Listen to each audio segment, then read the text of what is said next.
Désert d'horloge, c'est le temps que Daniel Sassou Nguesso a passé dans les locaux de Renaissance, le refuge pour femmes et enfants victimes de violences de l'ONG Bloom.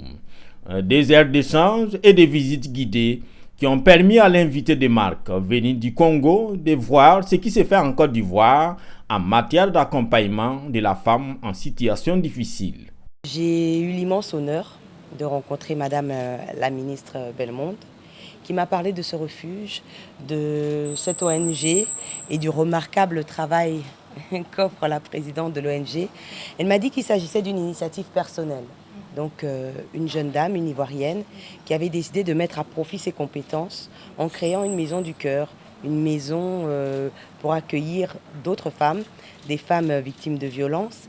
Apparemment, la vocation est née d'une expérience difficile.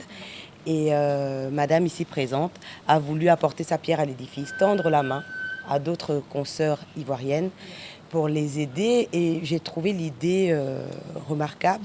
Je me suis interrogée sur le modèle économique, la viabilité du projet. Et j'ai voulu palper les choses du doigt, venir sur place, me rendre compte, voir. Une visite somme toute enrichissante pour l'épouse de Denis Christelle Sassou Nguesso, ministre de la Coopération internationale et de la promotion du partenariat public-privé du Congo. À juste titre, elle annonce l'ouverture prochaine d'un refuge de cette nature à Brazzaville dans les mois à venir. Je repars des étoiles plein la tête et surtout avec l'idée de mettre en place le projet, s'il plaît à Dieu, pour cette année en République du Congo et inviter la présidente de la Fondation lors de l'ouverture de notre maison du cœur à nous. Je repars des étoiles plein la tête, a dit la présidente de la Fondation Sunga, autrement dit aide en lingala, mais avant de se retirer du refuge, elle invite à soutenir l'initiative Bloom. L'idée n'est pas seulement de les accompagner et de leur offrir un refuge. Il faut ensuite les réinsérer dans la société, leur apprendre un métier, leur octroyer un prêt d'amorçage. Et tout cela, ça demande énormément d'investissement et d'argent.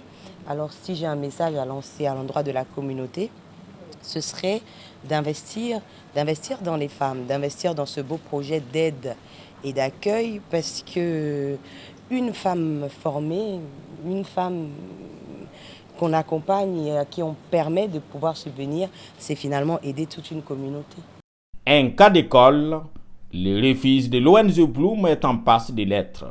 Toute chose qui satisfait à plus d'un titre sa présidente.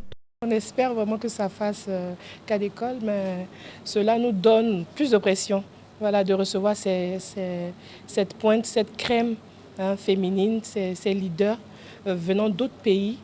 Cela nous challenge davantage à faire mieux pour honorer vraiment la confiance qui a été mise en nous de la part de nos autorités, faire vraiment mieux pour les rendre fiers de notre travail et pour permettre aussi à la femme d'éclore davantage. Inauguré le mardi 28 décembre 2021, Renaissance compte 21 lits, des salles à manger, une bibliothèque, des salons récréatifs, une piscine et des espaces de jeux pour enfants. Il faut noter la présence à cette visite guidée de Miss Bellemonde Dogo, ministre de la Solidarité et de la lutte contre la pauvreté de Côte d'Ivoire.